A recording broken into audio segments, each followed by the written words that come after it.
Hello everyone, welcome to Najia Forum. Today's class can easily give you 4 to 5 marks in a TET examination.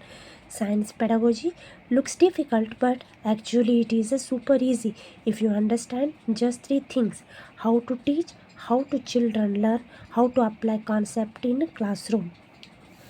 In the next few minutes, I'll show you most repeated science pedagogy questions, shortcuts to remember teaching methods, and that exact pattern that asked in the TT examination. I hope this video will give you more and more information regarding science pedagogy. Either paper 1 R paper 2. Paper 1 ಆಗಿರಲಿ, paper 2 ಆಗಿರಲಿ, ನಿಮಗೆ detail information ಕೊಡುತ್ತೆ. Science ಪೆಡಗೋಜಿ ಇದ್ದಿದ್ದು ವಿಡಿಯೋವನ್ನು ಪೂರ್ತಿಯಾಗಿ ನೋಡಿ, like ಮಾಡಿ, share ಮಾಡಿ ಮತ್ತು ಸಬ್ಸ್ಕ್ರೈಬ್ ಮಾಡಿ. ತಂದಿದ್ದೀನಿ ಸೈನ್ಸ್ ಪೆಡಗೋಜಿ ಅಥವಾ ಬೋಧನಾಶಾಸ್ತ್ರ ಅಂತ ಕರಿತೀವಿ ನಾವು. ಇಲ್ಲಿ ಸೈನ್ಸ್ ಅಂದರೆ ಇನ್ಕ್ಲೂಡಿಂಗ್ ಮ್ಯಾಥ್ಸನ್ನು ಬಿಟ್ಟು ಫಿಸಿಕ್ಸ್ ಇರ್ಬೋದು, ಕೆಮಿಸ್ಟ್ರಿ ಇರ್ಬೋದು, ಬಯಾಲಜಿ ಇರ್ಬೋದು. ಈ ಮೂರನ್ನು ಕೂಡಿಕೊಂಡು ಇಲ್ಲಿ ಸೈನ್ಸ್ ಅಂತ ಕನ್ಸಿಡರ್ ಆಗುತ್ತೆ ಪರ್ಟಿಕ್ಯುಲರ್ ಟಿ ಇ ಟಿಯಲ್ಲಿ. ಟಿ ಇ ಟಿಲಿ ನಾವು ಹೇಳಬೇಕಾದ್ರೆ ಪಿ ಸಿ ಎಮ್ನು ಕೂಡ ಇನ್ಕ್ಲೂಡಿಂಗ್ ಎಮ್ನು ಆಗ್ತದೆ. ಬಟ್ ಎಮ್ ಇದ್ದಿದ್ದು ಏನಾಗ್ತದೆ ಇಲ್ಲಿ ಫಾರ್ ಎಕ್ಸಾಂಪಲ್ ನಾನು ಹೇಳಬೇಕಂದ್ರೆ 60 ಮಾರ್ಕ್ಸ್ಗೆ ನೀವೇನು ಬರಿತೀವಿ, ಸೈನ್ಸನ್ನು ಬರಿತೀರಿ. ಅದು ಸಿ ಬಿ ಜೆಡ್ ಇರ್ಬೋದು, ಪಿ ಸಿ ಎಮ್ ಇರ್ಬೋದು. 60 ಮಾರ್ಕ್ಸ್ಗೆ ಪೇಪರನ್ನು ಬರಿತೀರಿ. ಈ 60 ಮಾರ್ಕ್ಸ್ನಲ್ಲಿ 30 ಮಾರ್ಕ್ಸ್ ಇದ್ದಿದ್ದು ಮ್ಯಾಥಮೆಟಿಕ್ಸ್ ಇರ್ತದೆ, 30 ಮಾರ್ಕ್ಸು ಮ್ಯಾಥ್ಸ್ ಇರ್ತದೆ. ರಿಮೈನಿಂಗ್ 30 ಮಾರ್ಕ್ಸ್ನಲ್ಲಿ ಪಿ ಸಿ ಬಿ ಇದ್ದಿದ್ದು ಕವರ್ ಆಗ್ತದೆ. ರಿಮೈನಿಂಗ್ 30 ಮಾರ್ಕ್ಸ್ನಲ್ಲಿ ಪಿ ಸಿ ಬಿ ಇದ್ದಿದ್ದು ಏನಾಗ್ತೈತಿ, ಇಲ್ಲಿ ಕವರ್ ಆಗ್ತದೆ. ಸೊ ಇಲ್ಲಿ ನಾನು ಸೈನ್ಸ್ ಅಂದರೆ ಏನಿಲ್ಲಿ ಪಿ ಸಿ ಬಿ ಅಂತ ಇಲ್ಲಿ ಕನ್ಸಿಡರ್ ಆಗ್ತದೆ. ಹೌದಾ? ನಾನು ಹಿಂದಿನ ವಿಡಿಯೋನಲ್ಲಿ ಮ್ಯಾಥ್ಸ್ ಪೆಡಗೋಜಿ ಬಗ್ಗೆ, ಮ್ಯಾಥ್ಸ್ ಬೋಧನಾಶಾಸ್ತ್ರದ ಬಗ್ಗೆ ಒಂದು ವಿಡಿಯೋವನ್ನು ಮಾಡಿದ್ದೀನಿ. ಯಾರು ನೋಡಿಲ್ಲ ಹೋಗಿ ಚೆಕ್ಔಟ್ ಮಾಡ್ಕೊಳ್ಳಿ. ಸೊ ಇವಾಗ ನಾನು ಹೇಳುವುದು ಪಿ ಸಿ ಬಿ ಅಥವಾ ಸೈನ್ಸ್ ಬೋಧನಾಶಾಸ್ತ್ರದ ಬಗ್ಗೆ. ಯಾವ ರೀತಿ ಸೈನ್ಸ್ನಲ್ಲಿ ಬೋಧನಾಶಾಸ್ತ್ರದ ಮೇಲೆ ಕ್ವಶನ್ಸ್ಗಳು ರೇಸ್ ಆಗ್ತವೆ, ಹೌದಾ? ಯಾವ ರೀತಿ ಕ್ವಶನ್ಸ್ಗಳನ್ನು ಕೇಳ್ತಾರೆ, ಯಾವ ಆಧಾರದ ಮೇಲೆ. ಅವೇ ಕ್ವಶನ್ಸ್ ಅಂತೂ ರಿಪೀಟ್ ಆಗೋಂಗಿಲ್ಲ, ಬಟ್ ಆ ರೀತಿಯ ಕ್ವಶನ್ಸ್ಗಳನ್ನು ನಾವು ಬೋಧನಾಶಾಸ್ತ್ರದಲ್ಲಿ ಕಾಣ್ತೀವಿ. ಬೋಧನಾಶಾಸ್ತ್ರ ವೆರಿ ಇಂಪಾರ್ಟೆಂಟ್. ಇದು ಅಪ್ಲೈಡ್ ಕ್ವಶನ್ಸ್ಗಳಿರ್ತಾವೆ.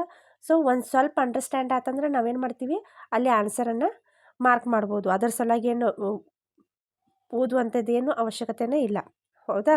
ಸೊ ಇವತ್ತು ನಾನು ಸೈನ್ಸ್ ಬೋಧನಾಶಾಸ್ತ್ರವನ್ನು ಹೇಳ್ತಾ ಇದ್ದೀನಿ. ಸೊ ವಿಡಿಯೋವನ್ನು ಪೂರ್ತಿಯಾಗಿ ನೋಡಿ, ಸಬ್ಸ್ಕ್ರೈಬ್ ಮಾಡಿ ಅಂತ ಹೇಳ್ತಾ ವಿಡಿಯೋವನ್ನು ಸ್ಟಾರ್ಟ್ ಮಾಡ್ತಾ ಇದ್ದೀನಿ. ಸೊ ಇಂಪಾರ್ಟೆಂಟ್ ಕ್ವಶನ್ಸ್ ಇಲ್ಲಿ ವಿಜ್ಞಾನ ಬೋಧನೆಯ ಉದ್ದೇಶ ಏನು ಅಂತ ಕೇಳ್ತಾರೆ.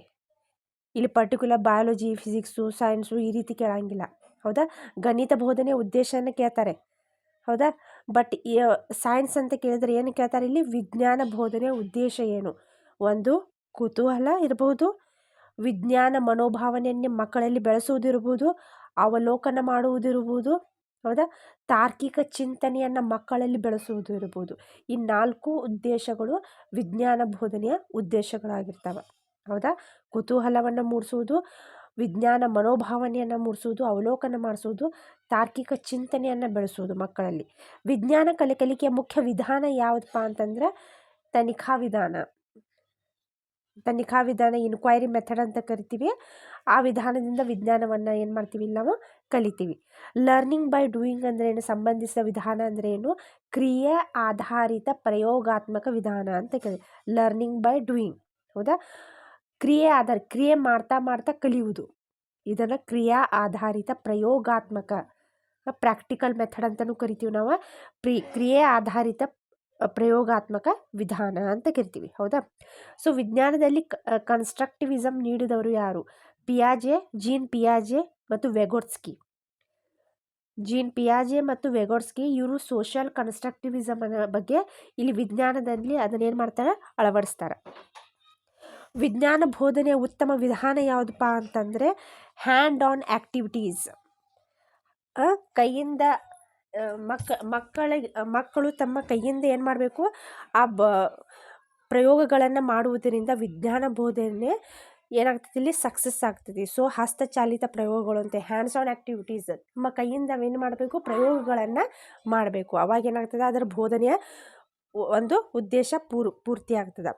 ಪ್ರೊಸೆಸ್ ಸ್ಕಿಲ್ ಇನ್ ಸೈನ್ಸ್ ಅವಲೋಕನ ವಿಧಾನ, ವರ್ಗೀಕರಣ, ಊಹೆ ಪ್ರಿಡಿಕ್ಷನ್ ಮಾಡುವುದು, ಊಹೆಯನ್ನು ಮಾಡುವುದು, ಅಳೆಯುವುದು, ಮಾಪನವನ್ನು ಮಾಡುವುದು, ಸಂವಹನ, ಹೌದಾ, ಮತ್ತು ದಾಖಲಿಸುವುದು, ರೆಕಾರ್ಡ್ ಮೇಂಟೆನ್ಸ್ ಮಾಡುವುದು. ಇದು they are skills they are present in ನಮ್ಮ ಸೈನ್ಸ್. ಪರ್ಟಿಕ್ಯುಲರ್ ನಾವು ಸೈನ್ಸ್ ಬಗ್ಗೆ ಹೇಳಬೇಕಾದ್ರೆ ಇದು ಅವಲೋಕನ ವಿಧಾನ, ವರ್ಗೀಕರಣ ವಿಧಾನ, ಪ್ರಿಡಿಕ್ಷನ್ ಮೆಥಡ್ಸು, ಮತ್ತು ಅಳೆಯುವ ಮಾಪನ ಮಾಡುವುದು ವಿಧಾನ, ಸಂವಹನ ಮಾಡುವುದು, ದಾಖಲಿಸುವುದು, ಈ ಸ್ಕಿಲ್ಸನ್ನು ನಾವು ಮಕ್ಕಳಲ್ಲಿ ಬೆಳೆಸ್ತಿರ್ತೀವಿ. ಹೌದಾ. ಸೊ ನೆಕ್ಸ್ಟು ಇನ್ಕ್ವೈರಿ ಸೈಕಲ್ ಅಂತ ಕರಿತೀವಿ. Ask, investigate, observe, explain and communicate. ಹೌದಾ. ಅದರ ಅರ್ಥ ಏನು? ಆಸ್ಕ್ ಅವಲೋಕನ, ವರ್ಗೀಕರಣ, ಊಹೆ, ಅಳೆಯುವುದು, ಸಂವಹನ ಮತ್ತು ದಾಖಲಿಸುವುದು, ಕಮ್ಯುನಿಕೇಟ್ ಆ್ಯಂಡ್ ಎಕ್ಸ್ಪ್ಲೇನ್. ಪ್ರೊಜೆಕ್ಟ್ ಮೆಥಡ್ಸ್ನಲ್ಲಿ ಏನು ಮಾಡ್ತಾರಪ್ಪ ಅಂದರೆ ನೈಜ ಜೀವನ ಸಮಸ್ಯೆ ಮೇಲೆ ಕೆಲಸ ಮಾಡುವ ವಿಧಾನಕ್ಕೆ ನಾವೇನಂತ ಕರಿತೀವಿ? ಪ್ರೊಜೆಕ್ಟ್ ಮೆಥಡ್ ಅಂತ ಇಲ್ಲಿ ಕರಿತೀವಿ.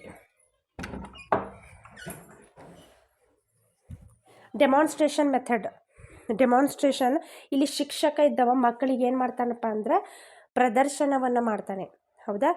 ಅದು ವಿದ್ಯಾರ್ಥಿ ಇದ್ದಿದ್ದು ಇಲ್ಲಿ ಏನು ಮಾಡ್ತಾನೆ? ಅವಲೋಕನ ಮಾಡ್ತಾನೆ, ಅಬ್ಸರ್ವೇಷನ್ ಮಾಡ್ತಾನೆ ವಿದ್ಯಾರ್ಥಿ ಇದ್ದವ. ಶಿಕ್ಷಕ ಏನು ಮಾಡ್ತಾನೆ? ಇಲ್ಲಿ ಡೆಮಾನ್ಸ್ಟ್ರೇಟ್ ಮಾಡ್ತಾನೆ, ಮಕ್ಕಳಿಗೆ ಡೆಮಾನ್ಸ್ಟ್ರೇಟ್ ಮಾಡ್ತಾನೆ.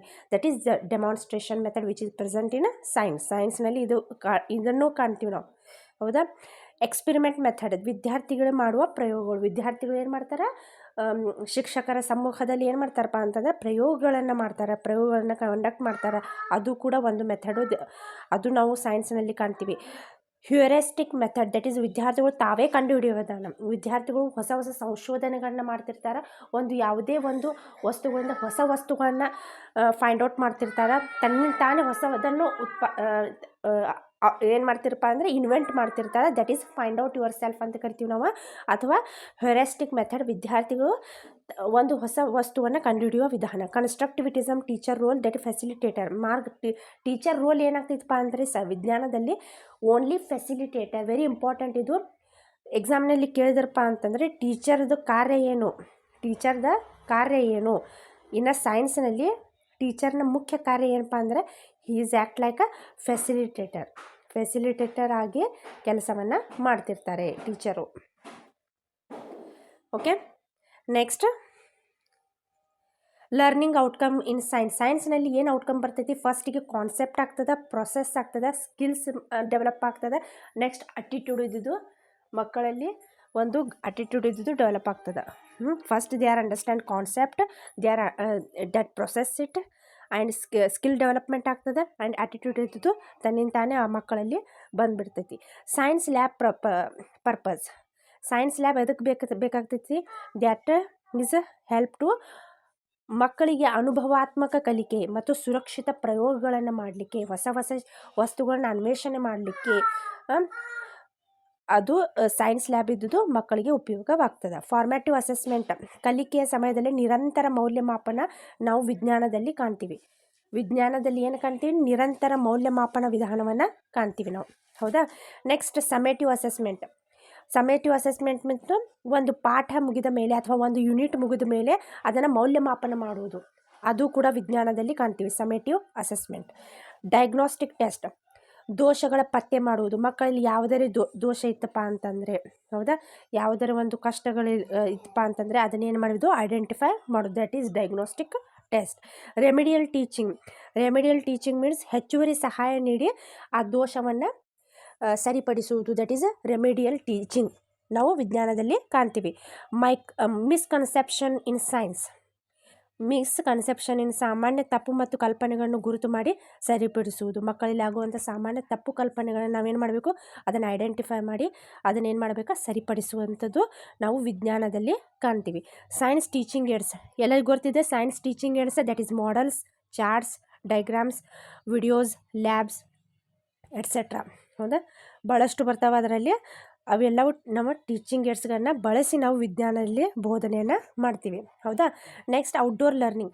ಫೀಲ್ಡ್ ವಿಸಿಟನ್ನು ಮಾಡ್ತೀವಿ. ಹೌದಾ. ವಿಜ್ಞಾನದಲ್ಲಿ ನಾವು ನೇಚರ್ ವಾಕನ್ನು ಮಾಡ್ತೀವಿ. ನೈಜ ಅನುಭವವನ್ನು ಪಡ್ಕೊಳ್ಳಿಕ್ಕೆ ನಾವು ವಿಜ್ಞಾನದಲ್ಲಿ ಬಹಳಷ್ಟು ಆಸ್ಪದವನ್ನು ನಾವು ಮಾಡಿಕೊಡ್ತೀವಿ. So field visit and nature walk.